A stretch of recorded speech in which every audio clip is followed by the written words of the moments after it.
अस्मदाचार्यपर्यन्तां वन्दे गुरुपरम्पराम्। ओम।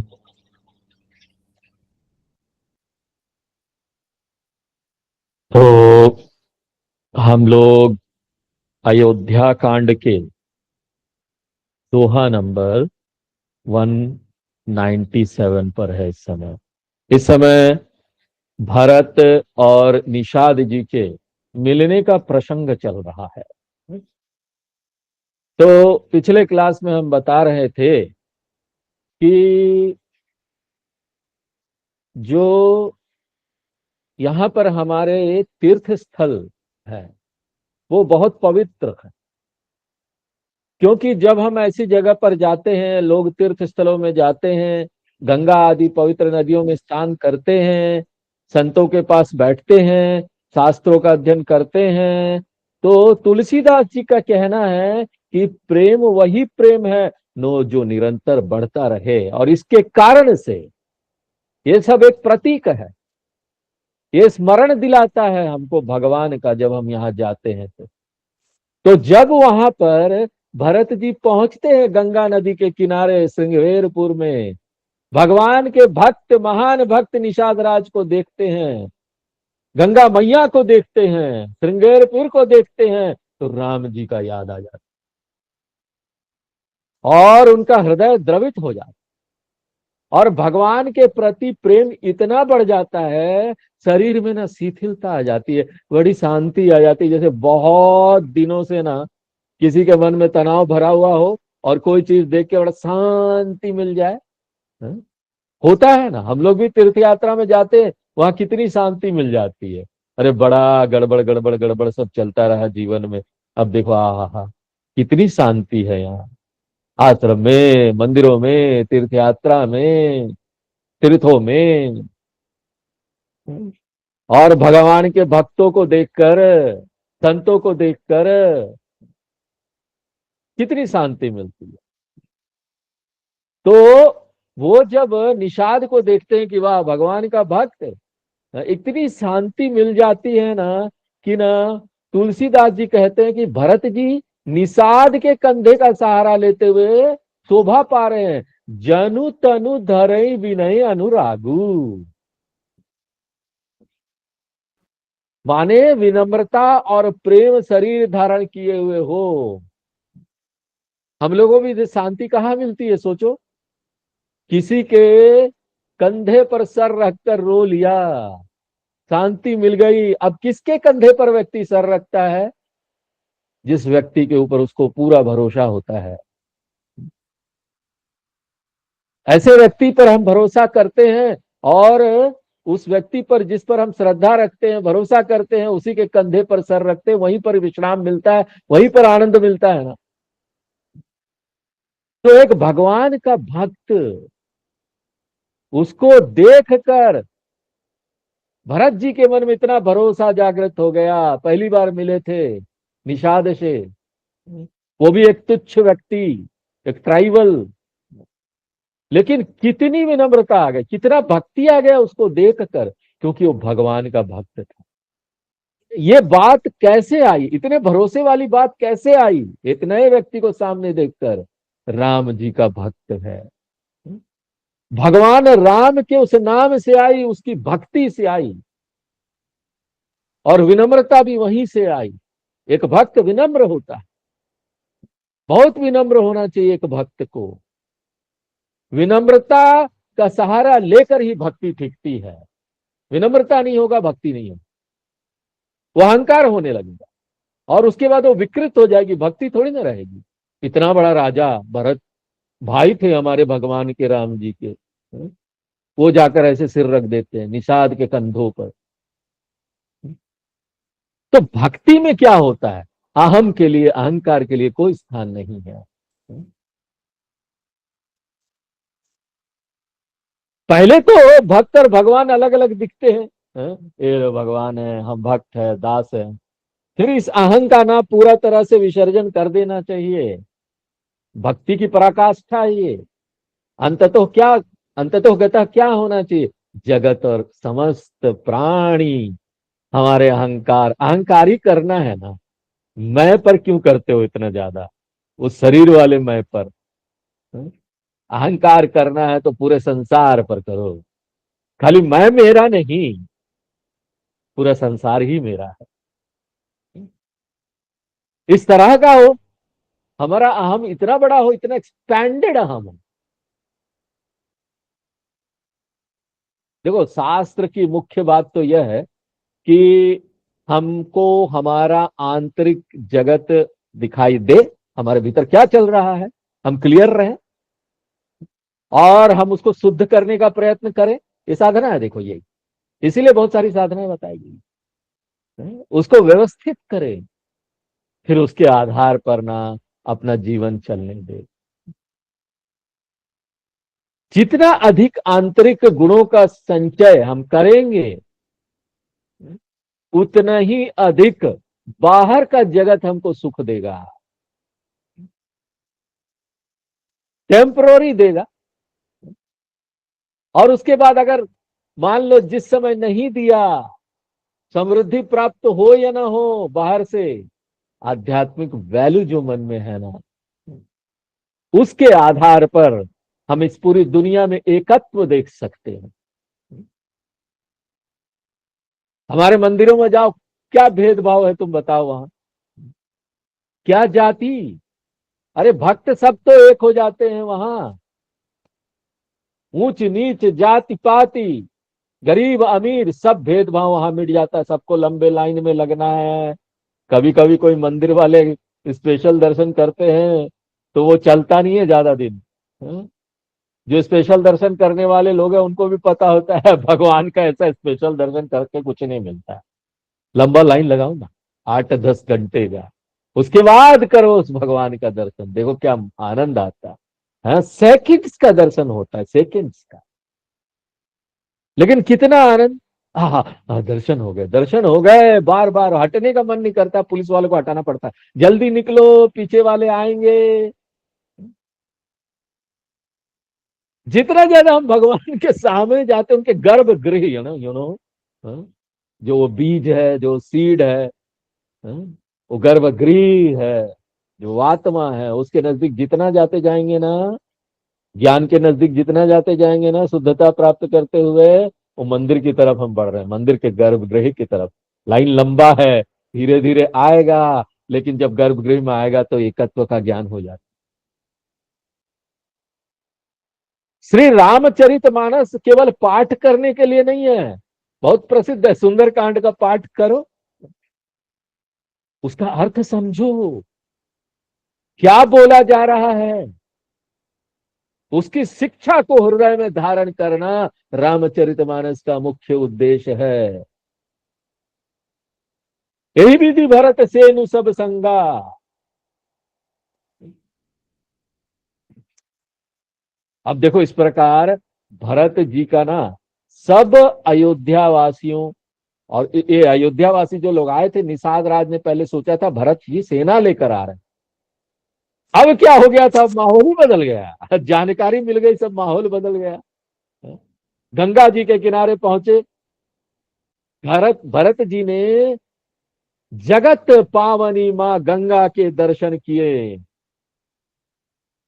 और देखो भगवान राम ने जिस घाट पर स्नान किया था, वो राम घाट जो है, उसको भरत जी ने बड़े प्रेम से प्रणाम किया, यहाँ हमारे भगवान आए आए थे, आगे चले गए हैं, मैं उनसे मिलूंगा।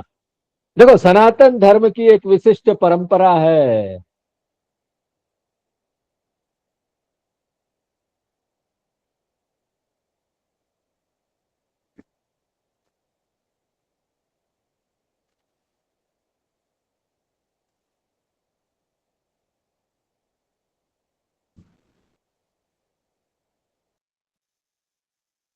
सनातन धर्म की देखो क्या परंपरा है, सुंदर विलक्षण परंपरा है, कि परमात्मा तो सब जगह है ना, परमात्मा हर जगह है, ऑल परवेडिंग, सर्वत्र व्याप्त ईश्वर।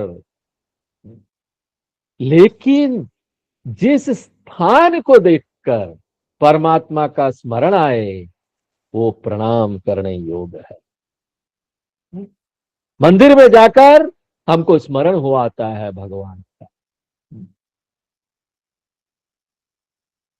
तीर्थ स्थानों पर जाकर हमारा मन द्रवित हो जाता है, स्मरण हो आता है, वो संस्कार आ जाते हैं हमारे भीतर। धीरे धीरे वही संस्कार जाते जाते इतना ज्यादा दृढ़ हो जाता है कि फिर हमको कहीं जाने की जरूरत नहीं। फिर सर्वत्र भगवान दिखाई देता है, वो तैयार करता है हमको सर्वत्र भगवान देखने के लिए।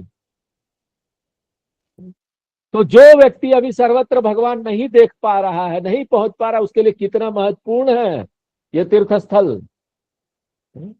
नहीं बोलना चाहिए, ये बोलते तिर्यक दृष्टिकोण। कई लोग हैं, ज्यादातर लोग तिर्यक दृष्टिकोण। तिर्यक दृष्टिकोण क्या है? विक्षिप्त मानसिकता है। सनातन धर्म के विचारों के विरुद्ध। सनातन धर्म का विचार जो है ना, वो कोई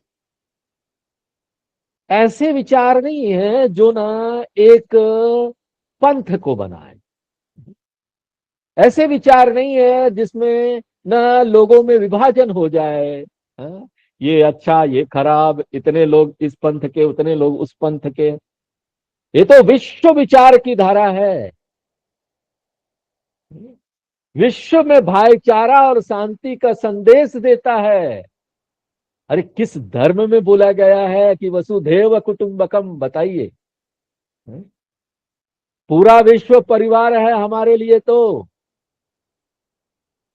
कोई भी अलग नहीं है, बाउंड्रीज नहीं है हमारे लिए। वो तो जिन लोगों ने बाउंड्री कर दी है, हाँ, वो लोगों का वो काम था।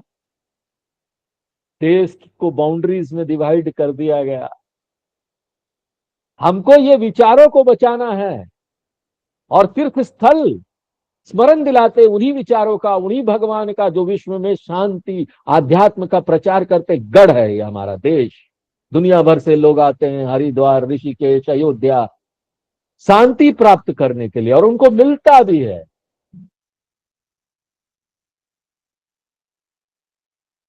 जितने भी बड़े बड़े लोग हैं इस दुनिया में, चाहे वो फेसबुक के फाउंडर हो या फिर एप्पल के फाउंडर हो, जो इस दुनिया में नहीं है, उनको यही के विचारों से शांति मिली, यही आध्यात्मिक विचारों से शांति मिली, यही सनातन धर्म के विचारों से शांति मिली। ये जड़ है, यहां से शांति फैली दुनिया में। अगर इस जड़ को काट दिया गया तो इस दुनिया में शांति को फैलाने वाला कोई बीज नहीं रह जाएगा।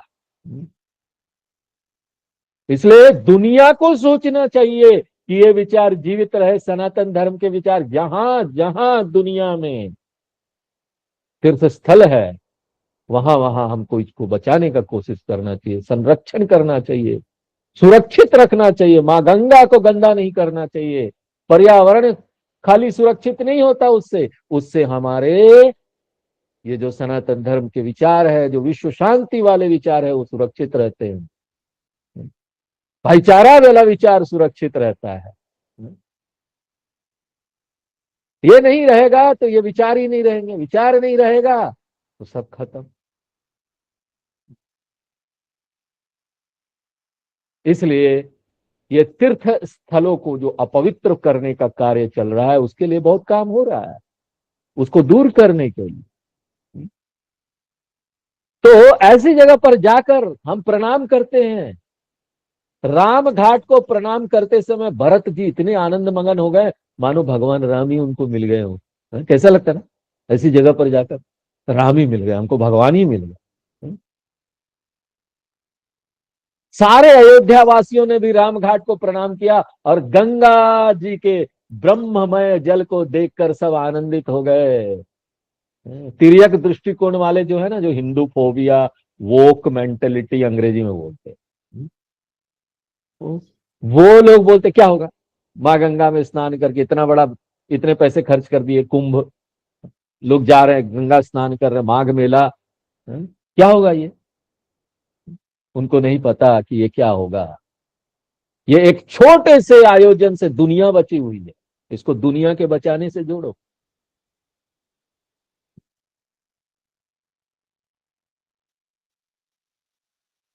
उस ब्रह्ममय जल को देखकर सब अयोध्यावासी आनंदित हो गए। मानो गंगा जी क्या है पता है? पर ब्रह्म परमात्मा ने ही जल का रूप धारण किया है। उस गंगा के तट पर कई लोगों ने साधनाएं की है, कई हमारे आचार्यों ने साधना की है, कई तीर्थ स्थान है, कई मंदिर है उस गंगा के धारा के किनारे किनारे। पवित्र है वो धारा, हर प्रकार से पवित्र है मां गंगा। वहां जाकर ही हमें ऐसा लगता है कि हम ना अध्यात्म में रच बस गए। परमार्थिक दृष्टि से देखो तो गंगा जी की जलधारा माने परमात्मा का स्थूल शरीर है वो, उसमें सूक्ष्म रूप से उसके भीतर परमात्मा विद्यमान है। ये ज्ञान या भक्ति दोनों है।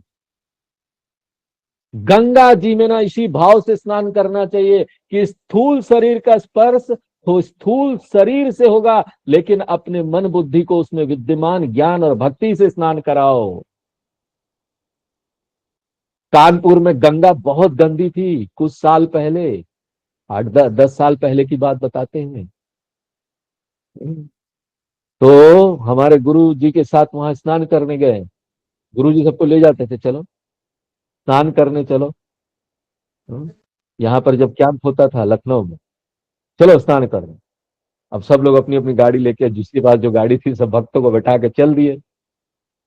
अब चल दिए तो जब कानपुर में गंगा जी में पहुंचे तो हम लोग तो बिठूर के पास, हम लोग तो बस दूरी खड़े रह गए, इतना गंदगी कैसे नहाए। और गुरु जी घुस गए उसी पानी में उसी पानी में घुस के, थोड़ी जगह थोड़ी साफ थी वहां पर, नहा लिए। अब जब ये ज्ञान और भक्ति, इससे हम इस बात को नहीं देखते तो हमको उसके अंदर गंदगी लगती, हम घुस नहीं पाते।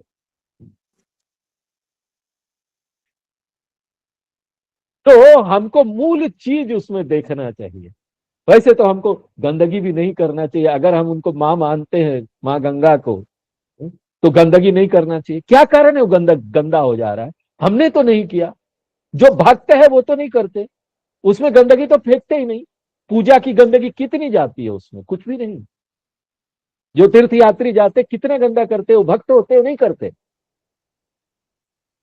सारी जो उद्योग धंधे लगे हुए थे पैसे कमाने के लिए, टैनरीज लगे हुए थे ज्यादातर गैर हिंदुओं के, वो सब वहां पर गंदगी करना शुरू कर रहे हैं, गंगा को गंदा कर देते हैं।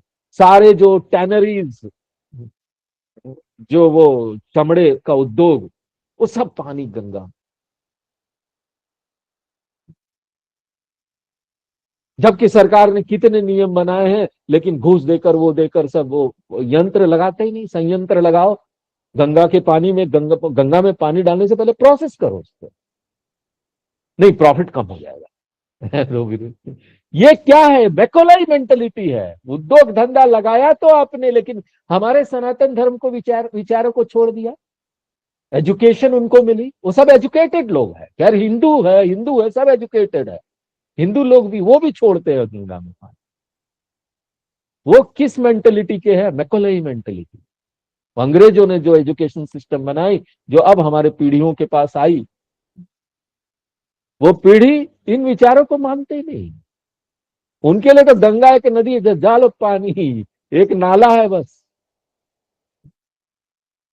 लेकिन हमारे लिए तो ब्रह्म है, भगवान का स्थूल शरीर है। हम जब अपना शरीर उस शरीर से लगाते हैं तो हम तो पांव भी पहले नहीं रखते। थूकने की बात तो छोड़ दीजिए गंगा में। जब भी गंगा में जाना चाहिए, पहले थोड़ा जल लो, हाँ? उसके बाद आचमन करो और उसके बाद प्रणाम करो, फिर अपना पहला पांव रखो गंगा मां से क्षमा मांगते हुए कि हे मां क्षमा करना, इसके अलावा मेरे पास कोई चारा नहीं है। अगर नहाना है पूरे शरीर में तो पहले पांव रखना ही पड़ेगा, उसके बाद प्रवेश करो गंगा। ये होता है एक भक्त की मेंटेलिटी। ऐसा भक्त अगर उद्योग धंधा लगाएगा, अगर उस मैकोले मेंटेलिटी वाला लगा रहा है, अगर वो लगाएगा तो क्या करेगा आप सोचिए। सोचेगा भी नहीं कि ना हमारा प्रॉफिट इतना नहीं है, इतना कम हो जाएगा, संयंत्र लाखों रुपयों का आता है प्रोसेस करने को, लगाएगा। लाखों रुपया का उसके उसके लिए कोई कितना अच्छा संसार होगा। नदियां पवित्र होगी, किसानों को पवित्र पानी भी मिलेगा। जो गंगा माँ को वो स्थान नहीं देते अपने मन में भगवान का, तो भी तो पर्यावरण की कितनी रक्षा होगी इन विचारों से। अभी करोड़ों रुपया खर्चा कर रहे हैं पर्या एनवायरमेंटल स्टडीज, खाली स्टडीज करा रहे हैं। WHO करा रही है, वर्ल्ड हेल्थ यूनाइटेड नेशन करा रही है, इतनी सारी स्टडीज हो रही, करोड़ों रुपया खर्च कर रहे हैं। बड़े बड़े मेंटलिटी पढ़े लिखे लोगों को लगा रहे हैं, जो हार्वर्ड वगैरह से पढ़े हुए हैं, उन लोगों की कमिटी बनाते हैं, उसके बाद वहां इन्वायरमेंटल स्टडीज हो। और जो ऐसी मेंटलिटी लेके आते हैं वो तो बस ऊपर ऊपर देखते हैं कि कैसे ये गंदगी हटाओ, संयंत्र लगाओ। अरे संयंत्र लगाओ, लेकिन पहले तो जागरूकता आनी चाहिए। जब तक विचारों की जागरूकता नहीं आएगी, करोड़ों रुपया नमामि गंगे में खर्च हो जाएगा, लेकिन फिर भी लोगों को समझ नहीं आएगा, क्योंकि विचार नहीं बदले। पीढ़ी आगे वाला पीढ़ी फिर वही, कितना कहां कहां इतनी बड़ी नदी कहां से कहां तक जाती है। गंगा माँ कहां से निकलती, गंगोत्री से निकलते हुए कितना रास्ता तय करती है और गंगा सागर में जाके मिलती। कलकत्ता से आगे बहुत सुंदर जगह है गंगा सागर, जहां पर दिखता है गंगा जी मिल रही सागर, वो भी तीर्थ स्थल है।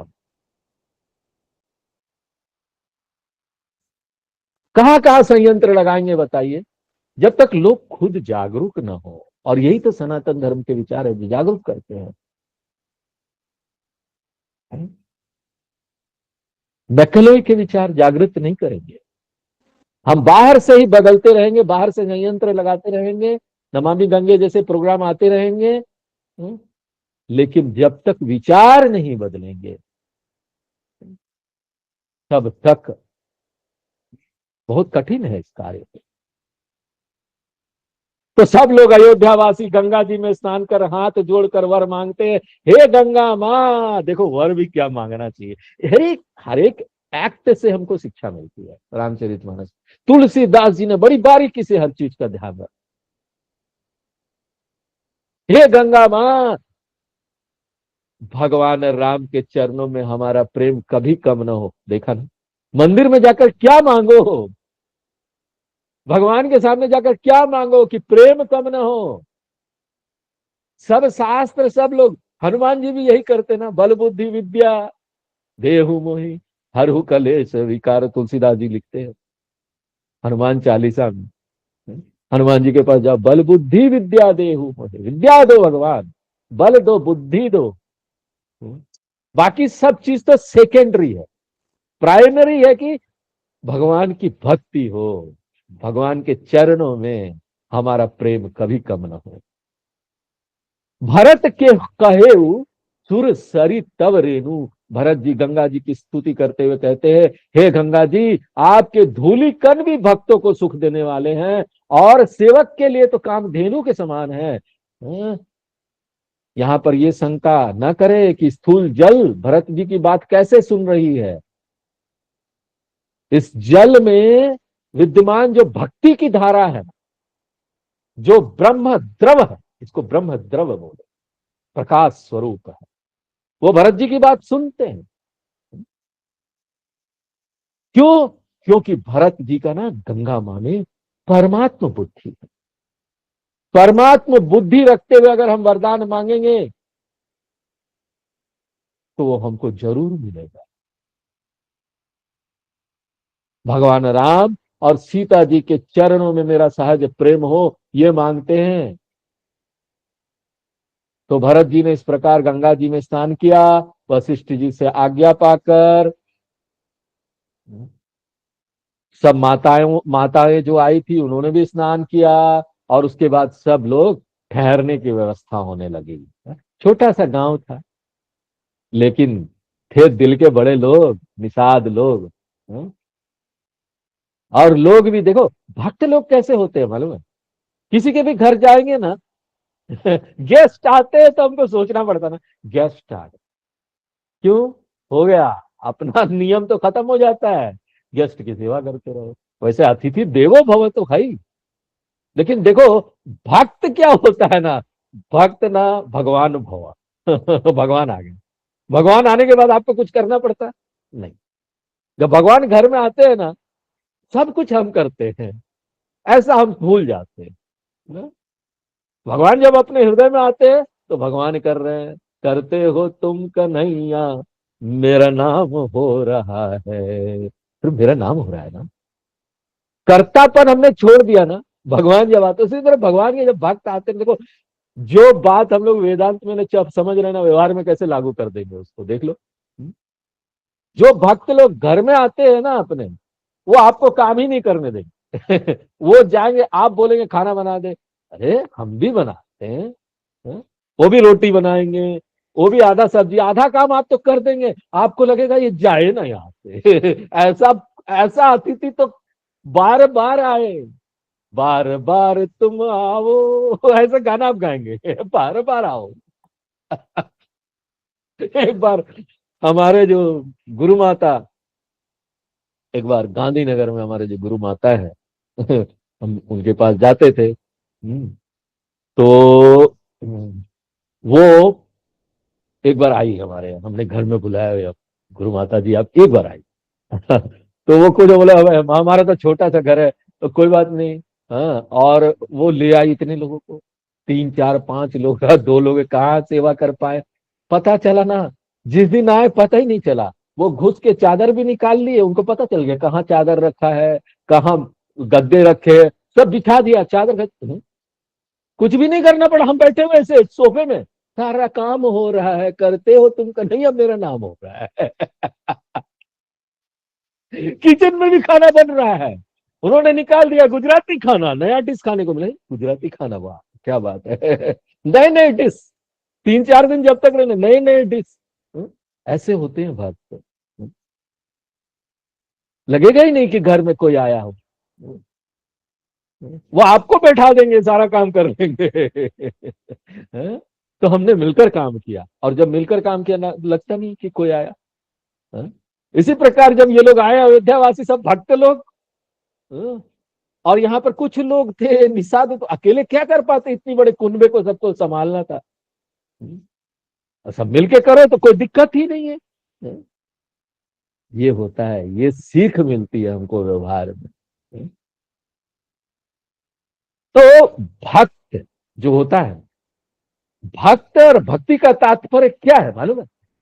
संसार के क्षेत्र में उसका व्यवहार बहुत ही श्रेष्ठ होना चाहिए, बिल्कुल परफेक्शन आ जाए। इसको बोलते हैं परफेक्शन। जहां जाओ आनंद फैला दिया, अरे यार आ हा आ गए, आ जाओ, वेलकम, सब जगह वेलकम है। नहीं तो ना, आया है कब जाएगा। कब जाएगा, हम ब्रश तक नहीं कर पाए आज। हमको खाना भी टाइम पर नहीं मिला है, इन्हीं का सेवा करते रहो, कब जाएगा। हाँ? ये नहीं होता है। हाँ? सुर सेवा करी आय सुपाई। देखो, फिर संध्या वंदनम करके, पूजा वगैरह करके, माता का आज्ञा लेकर भरत जी और शत्रुघ्न जी माता कौशल्या के पास गए, और मधुर वाणी में बोलते हुए उनको, जो उनकी सेवा करते, उनके चरण जब दबाते हैं। ये नहीं कि हम राजा हो गए तो माँ बाप का सेवा ही नहीं करेंगे, माँ बाप के चरण दबाए। हाँ? तो इसी प्रकार से उन्होंने सभी माताओं का सत्कार किया। हाँ? भाई सो की मातु सेवकाई। और अंत में जब कैकई का नंबर आया, तो भरत जी उनके पास नहीं गए, उन्होंने शत्रुघ्न को भेज दिया, जाओ तुम सेवा कराना। मन में था, थोड़ा सा था, फिर भी भक्त थे ना, दूर से सोच रहे थे अपनी माँ के बारे में। उन्होंने शत्रुघ्न जी को बोल भेज दिया, जाओ तुम उनकी सेवा कर दो, और स्वयं वहां से चले आए।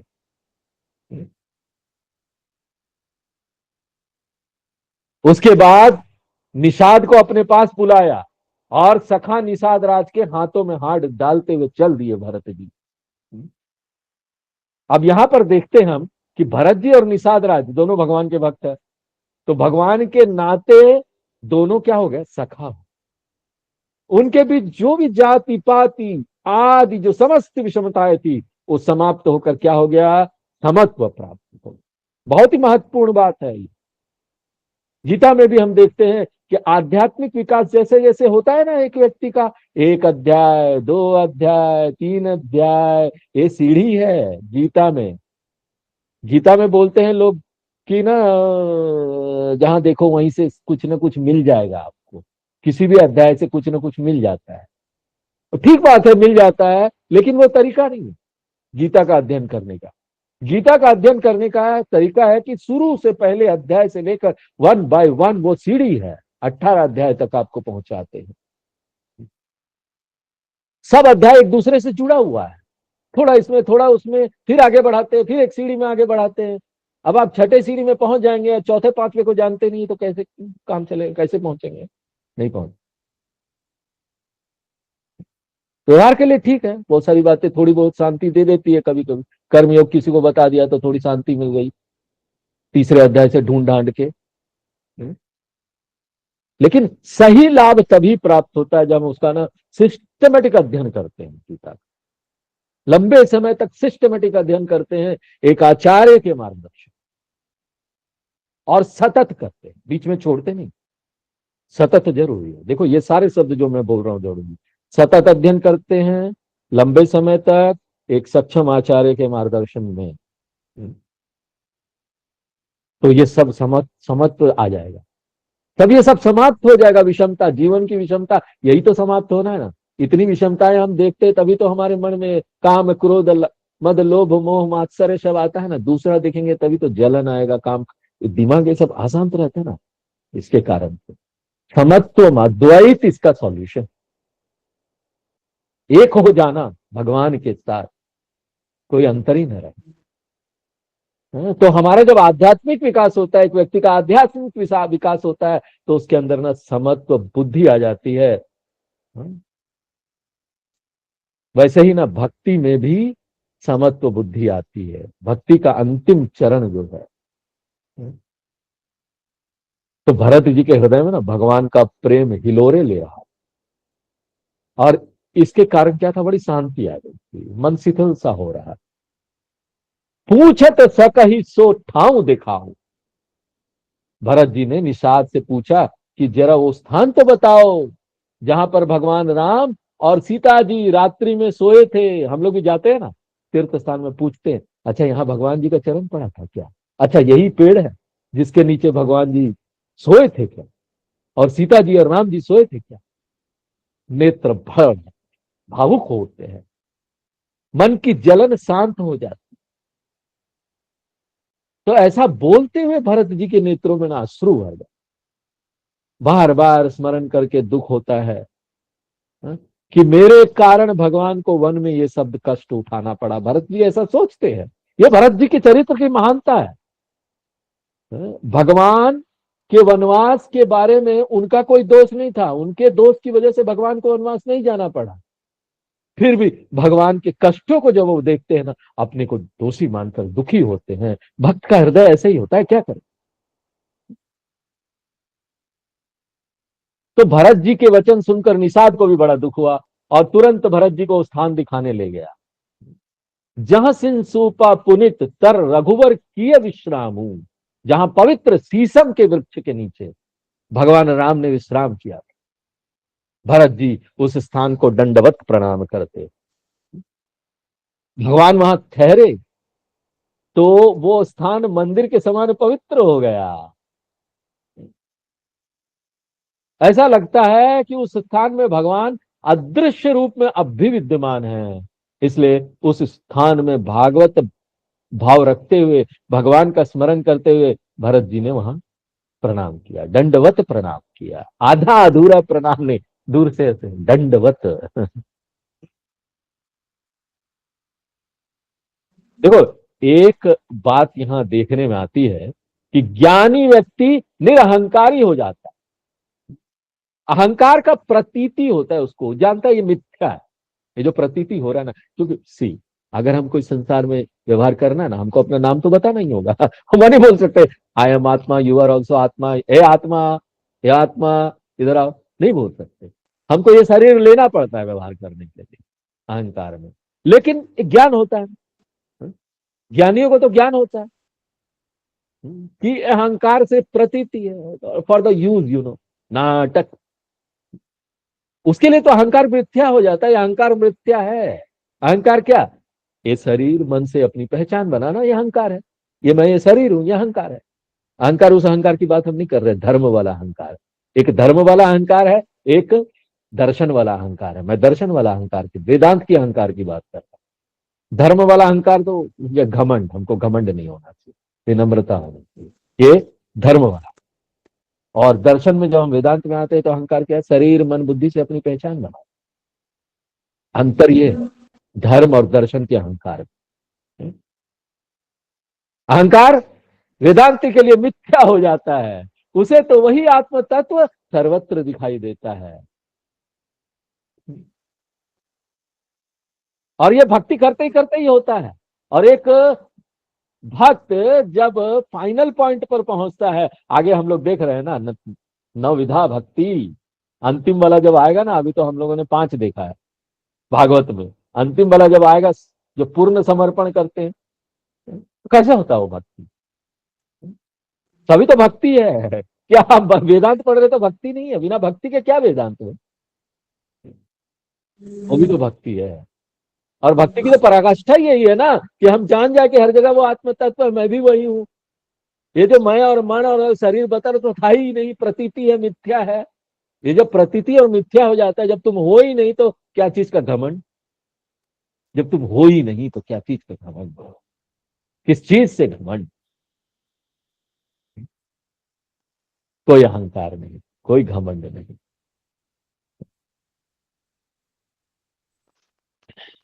चलो यही विराम देते हैं, आगे नेक्स्ट क्लास में। ओम पूर्णमदः पूर्णमिदं पूर्णात् पूर्णमुदच्यते पूर्णस्य पूर्णमादाय पूर्णमेवावशिष्यते। ओम शांति शांति शांति। हरि